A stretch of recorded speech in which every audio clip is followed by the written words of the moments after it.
綾の西阿波。はい、皆さんこんばんは。こんばんは。今日も一日おお疲れ様でした。はい。はい。でまた久しぶりのね、久しぶりですね。更新になってしまって、すいません、ごめんなさい。で最近の私たちの活動報告をと言いますか。そうですね。最近ね、何したかなっつったら、インスタではねちょこちょこ私上げてるんですけれども、ジーザスクライストスーパースター見に行きましたね。ああ、そうですね。そう劇団四季さんのね。そう京都劇場まで行きました。あとねホタル見に行きました。ああ、ホタル見に行ったね。なんだったっけ。コンサートホールでね。そうクラシックのコンサートね、オーケストラのコンサート行ったりとか、結構ねプライベートはなかなか充実してる。そう充実してるんですよ。ちょっとねあんまりロマンチックじゃない。そうなんですよ。でもまあちょっとねその話を今日はちょっと凝縮版でしようかなみたいなね、誰も興味ないと思うんやけど。はい。ジーザスクライスターは私からのね案でしたね。でホタルとクラシックは西が見つけてきて「行こう行こう」言ってくれて、でいつも西面白いのがどっか行く予定が組めた時とか、あと2人で外食のね約束してる時によく職場の方に「今日どこそこ行くんですよ」とか「今日何々食べに行くんですよ」とかそういう話をするでしょ。そしたら結構職場の人にいじられる。そうその話を聞くのが楽しくてね、私。そういつもねいじってくるね年配の方がいらっしゃってね。まあいじるというかもう本当にねなんかこう中学生の悪ふざけみたいな雰囲気でねまあ仲良くさせていただいてる。そうですね、いい関係ですよね。先輩なんですけどね。その方にね「まあ今日はあれしますね」って家帰ってからあれしますねとかね「今日はホタル見に行きますね」とか言うんです。ね、ホタルって言われましたね。ホタルなんかそんなもん見るロマンチックな顔もしておらへんくせしてとかね。で君の住んでるところにホタルなんかおらんやろ言うてね。そう。そんなもんおらへんって。すごいディスりや。もっと川の綺麗なとこや。君のとこ住んでるとこにおらへん。それはもう養殖やってね。そんなこと言われたんや言うてわーって笑って、でもそのホタルも結局なんか市のっていうか自治体が催してるイベントで無料で参加できるやつなんですよ。だから正直楽しみで行きはしたけれどもあんまり期待してなかったんです、正直なところ。そう無料だしね。だからなんちゅうのセミナーっていうのかな。昆虫博士のなんか独演会みたいなね30分ぐらいの多分それを聞かされてスライドなんかも見せられてホタルの知識が増えたねっていう感じ。それで終わってであとは実際にホタルさいるかどうか皆さんで探してくださいみたいな感じで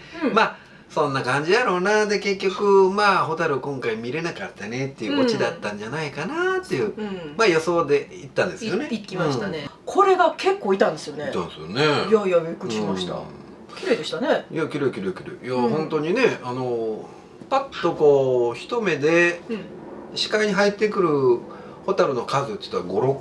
匹ぐらいね。あそこにも点滅したここにもってふわーっと飛んだりね、なんかね結構幻想的な感じでしたね。肉眼で見るとすごく優しい柔らかい光なんですよね、ホタルの光ってね。そうなんですよ。だから私も過去に見たことありますけど、ヨーヨーメイコラさんと見られへんっていうイメージがあったんですけど、今回そうでもなかった。もうあそこいるってすぐ分かるぐらいね。結構しっかり見れたんで、いや無料のイベントにしてはなかなかいい思い出になったなみたいな。ロマンチックだったんですよ。そんな顔してへんのに言うて。でその翌週にクラシックのコンサート行く言うた時その職場の方何て言わはったんやったっけ。クラシックはねクラシックっつってね豪商やなみたいなことを言われましたね。そこはあんまり引き出しなかったんやね。あんまりツッコミどころクラシック行くんやみたいな感じやったの。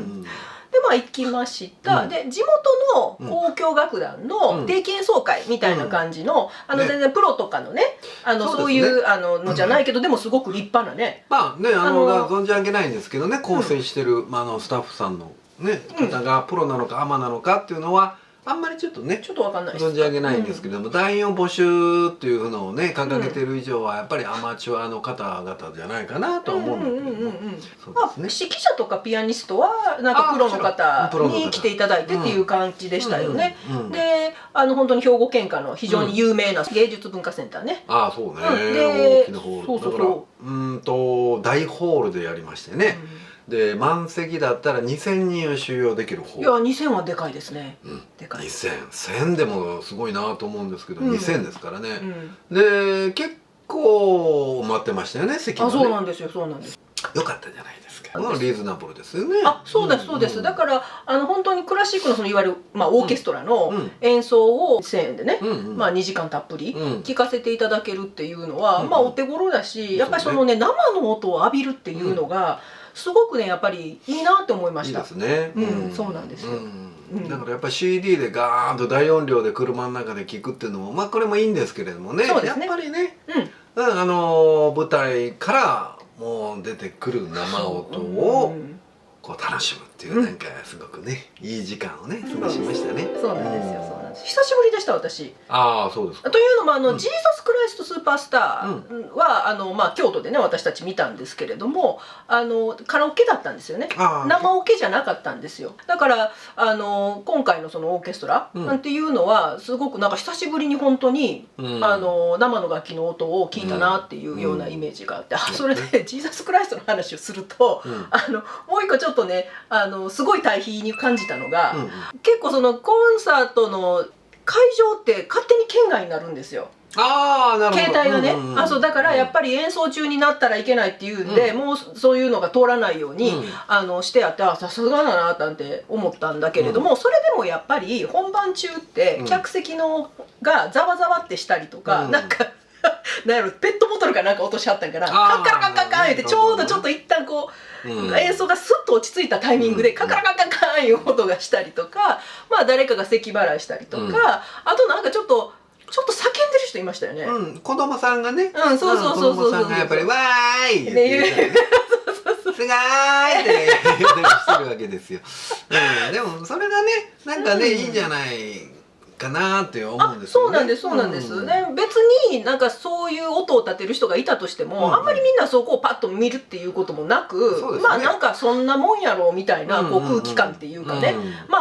やっぱどうしたってあるじゃないですか。その人たちだってあげようと子供は別にして音を上げてるわけじゃないんだけど。でもあなたの隣の高齢の方はなんか常にガサガサガサガサなんかやってたね。私ね今回のコンサートに関しては席はねちょっとアンラッキーだったんですよ。隣の方が年配の男性の方もうずっとガサゴソガサゴソしてるし、なんかもうなんか独り言もブツブツ言ったりするし、うわーとかってなんか言ったりとか、はーはー言ったりとか、ちょっと怖いなって。で本番も演奏真っ盛りね演奏してる最中になんかパンフレットをじっくり見て、そう暗いはずやのに一生懸命こうやって見るんなんとか見ようとしてるね。でそれをまた演奏中に片付けようとするからガサゴソガサゴソするし、でそれバサー落としてごめんなさいうるさいなちょっと度が過ぎてるなと思いながら。そうですね、そこはちょっとねありましたけど、でも別になんかそこに対しては結構こう寛容になれるっていうか、そんなこともあるよねってあるんだけれども先日のジーザス・クライストの時に、私たちの席の真ん前にガチファンいたんですよね。若い2人組ね。男の子なんですよ。若い男性2人組で、もう見るからにですよ。見るからにもうこれはもうすごい筋金入りやなっていう人が2人座った。で実際に始まりましたジーザス・クライストで、なんかね曲の大体冒頭でカチャッこんな感じなんですよ。オペラグラスもう2人ね完璧に揃ってるんですよ。カチャッてこうやって見て、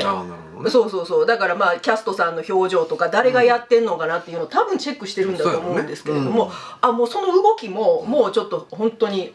すげえなっていう、もうガチ勢っていう感じ男の子がいて、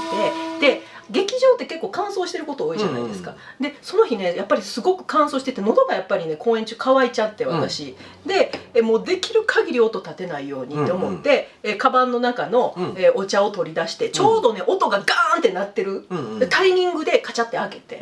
でもうその音が鳴ってるタイミングで飲んで、で音が鳴ってるタイミングでカチャッと閉じて、で、カバンにしまう時にちょっと音がスッと落ち着いたんですよ。でその時カバンに直す時にちょっとガサゴソって音したら、もうその真ん前のガチ勢がカーってこうやって身を振り返ってくるんで、もうなんやみたいな感じでね、もううるさいぞみたいな。大した音じゃないんですよ。いや、例えばコンビニでもらうような袋あるじゃないですか、ビニールのね。あんなんだったらそれはうるさいですよ。ガシャガシャガシャガシャっていうね、ちょっと触れただけでガシャガシャって音するっていうのが分かるんだけどね、愛ちゃんがその別にねしまう時の音ってそんな言うほど、なんか物をしまってるなっていう、音は聞こえるんだけど、そんなに言うほど不快な音じゃないんだけども。そう、別に感激に支障が出るようなレベルの音はだし、私もやっぱりいろいろ見に行ってるから、そこはやっぱすごく気を使って、ほんま飲むタイミングも考えながら飲んでたの、その曲も知っとうから、こっから盛り上がるそういうとこで開けてってほんまにね、ジーザスクライスト好きやから。けどもうその前の2人のガッてもうそのね、もうほんともうそれも同時やった、2人同時やった。だからジーザスクライスト13,000円、チケット代ね、1万そう1席1万3,000円と1,000円を比べること自体がちょっとナンセンスといやナンセンスなんだけど、クラシックと劇団四季ね、劇団四季ともうチケット代が全然違いますから、けどもう本当にそのお客さんのね、その物音に対するこうなんていうの、心の広さっていうのの違いっていうのがもう全然違ったっていう。そうやね。ちょっと劇団四季さんでもうそういう音を立てることはこれからね、ほんまに気をつけないといけないなとね。いやだからそのお二人、言ったら咳込んでる人に対してもカッとこうやって振り向いてたんだけども、咳は仕方ないよほんまに。それは咳はねしょうがないと思います。そうで、それはもうなんかね、多分責めるような目つきをこう送っとんやろうけれども、そんなもん人が一ところに集まってじっと座っとったらなんか起こるんですよね。だからね、そこに対してはね、それはもうほんまにあれだけやっぱり多分その2時間にかけてる、2時間半かこうかけてるんやろうけれども、楽しみにやっと取れたチケット、高額な1万3,000円するチケット、オペラグラスをさあ用意してさあ没入するぞみたいなもんやね。それでガサガサってもうクソコラみたいな感じでしたよほんまに。だからあれはね、積分やったら来んなこんないう感じ、ほんまに怖いね、怖いね。あそこまで行くのはちょっとね、ちょっとなんかね、ちょっとそれ違うんじゃないって言ってもちょっと会員代になろうよと。やっぱりまあね、ミュージカルファンって時々そういう方いるんですけれども、まあやっぱりね、ジーザスクライストの前の2人は結構怖かったですっていうようなことが、まあ最近あったよというようなどうでもいいお話を皆さん感激とか行かれてますかね。やっぱりいいもんですね。そうですね。こういう文化活動とかね、自然をめでるとかね。はいというわけでまた次回も見に来てください。愛でした。西でした。アイ&西でした。おやすみなさい。ご視聴ありがとうございました。よろしければチャンネル登録をよろしくお願いいたします。メインチャンネルアイ&ニッシーデュエットもご覧いただけますととても嬉しいです。それでは次の動画でまたお会いいたしましょう。おやすみなさい。